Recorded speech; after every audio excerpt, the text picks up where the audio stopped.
So I found out about this Wuhan music school when I came back home from China I came back home last Christmas, and a couple days after, my mom took me on a retreat in the Poconos, and there was a Chinese church from New York that was meeting there.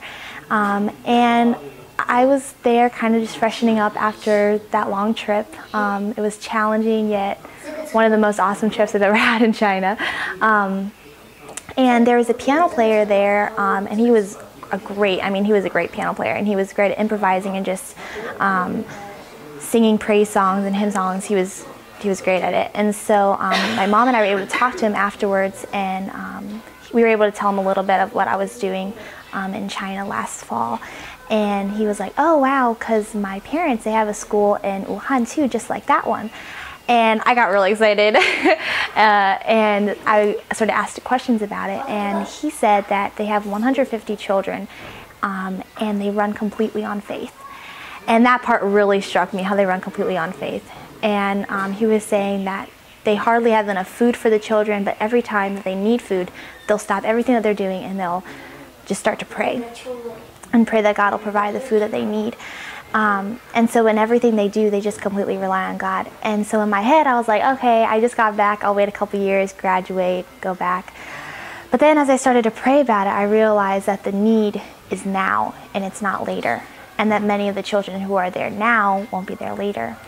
And so I began to pray about it and seek God's direction. And just in my head, like going back to China already after I just came back, like I knew my mom wouldn't like that, and I didn't think I was prepared.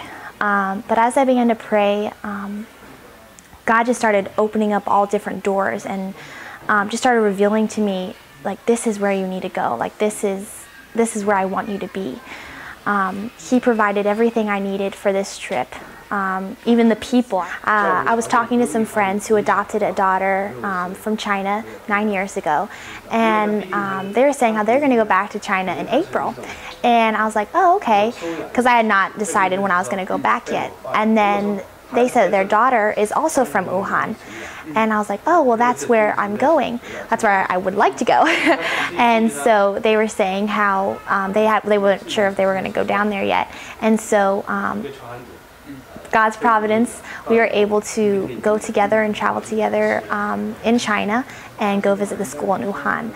And right now we are actually in Yangxing, Wuhan, which is where their daughter is adopted from. We're here in her foster mom's house, and we had a great lunch today. But tonight we're actually going to go back to the school in Wuhan, and I'll be staying there for the next month and a half.